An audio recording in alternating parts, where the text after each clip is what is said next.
Friends, welcome to my channel. నిజం తెలుసుకుని నిలదీస్తున్న అభికి నీ కొడుకుని ఎప్పటికీ నీకు దక్కనివ్వను అంటూ వార్నింగ్ ఇస్తున్న ఝాన్సీ చెంప పగలగొట్టి దిమ్మ తిరిగే షాక్ ఇచ్చిన స్వర. అసలు ఇదంతా ఎలా జరిగింది తెలుసుకునే ముందు ఇప్పటి వరకు మా వీడియోని కనుక లైక్ చేయకపోతే ఒక్క లైక్ చేయండి. మా ఛానల్ని సబ్స్క్రైబ్ చేసుకుని పక్కనే ఉన్న గంట సింబల్పై ఆల్ అని క్లిక్ చేయండి. అప్పుడే మేము పెట్టే ప్రతి వీడియో మీరు మిస్ కాకుండా చూసేవచ్చు. ఇక బాబీ గురించి ఎంతగానో కుమిలిపోతూ ఉంటుంది స్వర. అయితే ఇంతలో పాత సామాను అమ్మే అతనైతే స్వర దగ్గరికి వచ్చి, బాబీ ఇక్కడే ఉండేవాడమ్మా. కైలాకి బాబీ అంటే ప్రాణం. వాణ్ణి ఎంత బాగానో చూసుకునేది. బాబు చాలా మంచివాడమ్మా. బాబు చాలా అమాయకుడు కూడా అంటూ ఇక చెప్పంగానే, అన్నా నువ్వు పని మీద బయటికి వెళ్తున్నావు కదా, నీకు కైలా మా బాబు కనిపిస్తే ఒక్కసారి చెప్పన్నా, నేను వాళ్ళ కోసం ఇక్కడే ఎదురు చూస్తూ ఉంటాను అని స్వర అనంగానే, అయ్యో నీకు ఈ విషయం తెలియదమ్మా. కైలాకి ఎప్పటికీ ఇక్కడికి రాదమ్మా. ఇంతకు ముందంటే వాళ్ళమ్మ కోసం ఇక్కడే ఉండేది. కానీ ఇప్పుడు వాళ్ళమ్మ చనిపోయింది కదా, ఆ సెల్వాగాడే తన భార్యని కత్తితో పొడిచి చంపేశాడు. వాడు పరమ దుర్మార్గుడమ్మా. ఎన్ని హత్యలు చేశాడో వాడికే లెక్కలేదు. డబ్బు కోసం ఎంత నీచమైన పనైనా చేస్తాడు అంటూ ఇక అతనైతే చెప్పంగానే ఇక ఒక్కసారిగా కుప్పకూలిపోతుంది స్వర. అయితే మరి బాబీ ఎక్కడైనా కనిపిస్తే ఒక్కసారి చెప్పన్నా అంటూ అనంగానే, బాబీ మొన్నే కనిపించాడమ్మా. కైలాకి యాక్సిడెంట్ అవుతే యాక్సిడెంట్ కోసం 50,000 కావాలని నన్ను అడిగాడు. నేను పాత సామానం అమ్ముకునేవాణ్ణి కదా, నా దగ్గర అంత డబ్బు ఉండదని చెప్పానమ్మా. అందుకనే మరి ఎక్కడ తీసుకువచ్చాడో తెలీదు, ట్రీట్మెంట్ ఎలా చేయించాడో కూడా నాకు తెలియదమ్మా. ఒకవేళ నాకు గనక కనిపిస్తే నీకు చెప్తాను అంటూ ఇక పాత సామానం అతనైతే చెప్తాడు స్వరాకి. ఇక ఆ మాటకి స్వర అయితే ఆలోచిస్తూ ఉంటుంది. అంటే ఆ సెల్వ పరమ దుర్మార్గుడా. వాడు డబ్బు కోసం నా బాబుకి ఏదైనా హాని తలపెడితే నేను ఎట్టి పరిస్థితుల్లో తట్టుకోలేను. నా బాబీని నేను కాపాడుకోవాలి అంటూ స్వర అయితే ఒక్కసారిగా కంగారు పడుతూ ఇంటికైతే వెళ్ళిపోతుంది. ఇక ఇంటికాడ చాలా కంగారు పడుతూ ఉండగా ఇంతలో కాశీ అభి అయితే వస్తారు.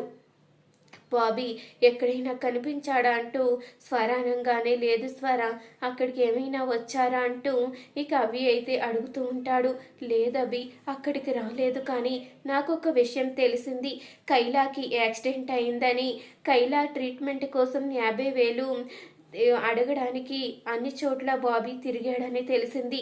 మనం గనక హాస్పిటల్కి వెళ్ళి చూస్తే అక్కడ ఏదైనా ఇన్ఫర్మేషన్ తెలిసే అవకాశం ఉంది అంటూ స్వర అనంగానే, నిజమే స్వర, ఆ రోజు కాశీని జాయిన్ చేసిన హాస్పిటల్లో బాబీ కనిపించాడని చెప్పాను కదా, అయితే నిజమే, ఆ హాస్పిటలే అయి ఉంటుంది, మనం అక్కడికి వెళ్దాము అంటూ అభి అనంగానే, సరే అభి పద వెళ్దాము, ముందు బాబీని వెతుక్కోవాలి అంటూ స్వర అయితే అంటూ ఉంటుంది. ఇక స్వర, అభి, కాశీ ముగ్గురు కూడా హాస్పిటల్కి అయితే వెళ్తారు.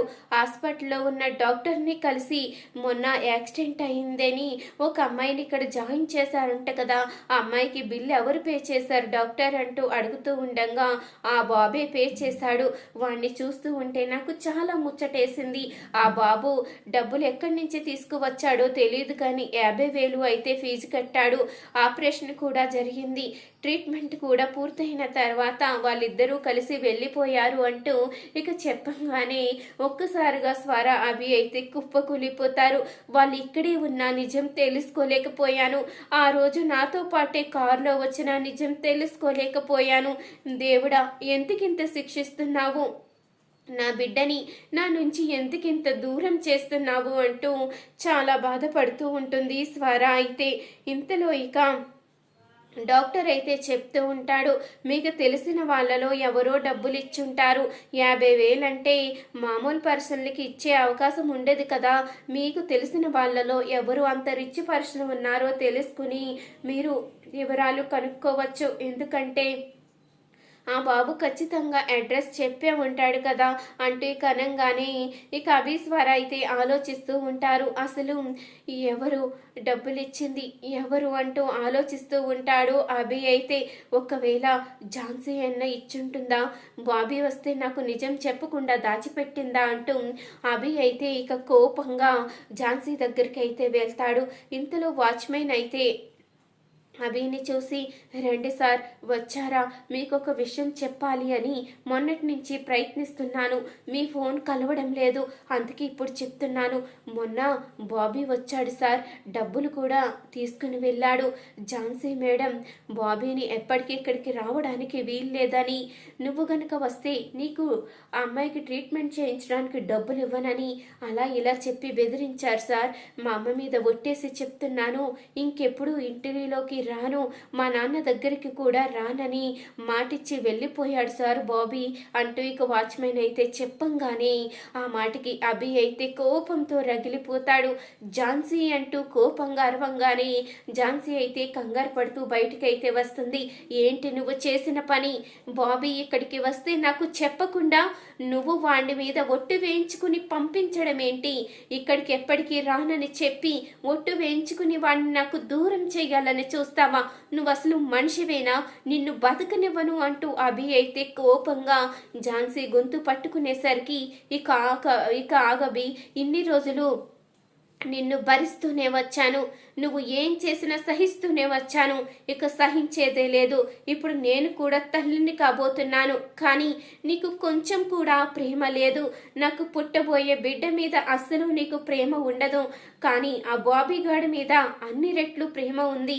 అందులో కొంచెమైనా నా కడుపులో ఉన్న బిడ్డ మీద చూపించుంటే నేను ఎంతగానో ఆనందపడి ఉండేదాన్ని. కానీ నువ్వు ఎప్పటికీ అలా చెయ్యవని అర్థమైపోయింది. అందుకనే నేను నిర్ణయించుకున్నాను బాబీని నీకు దూరం చెయ్యాలని. ఇంతవరకు వచ్చాక దాచడం ఎందుకు? నిజం చెప్తున్నాను విను, బాబీని ఎప్పటికీ కూడా నీకు దక్కనివ్వను.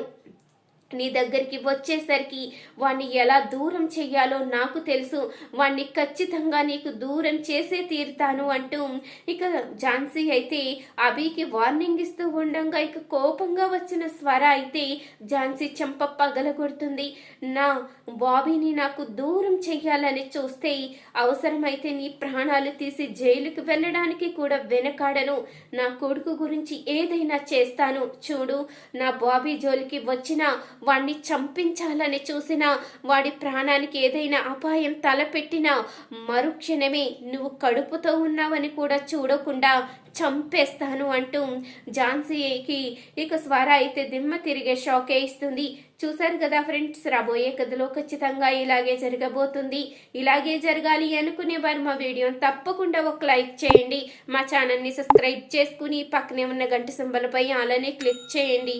అప్పుడే మేము పెట్టే ప్రతి వీడియో మీరు మిస్ కాకుండా చూసేవచ్చు.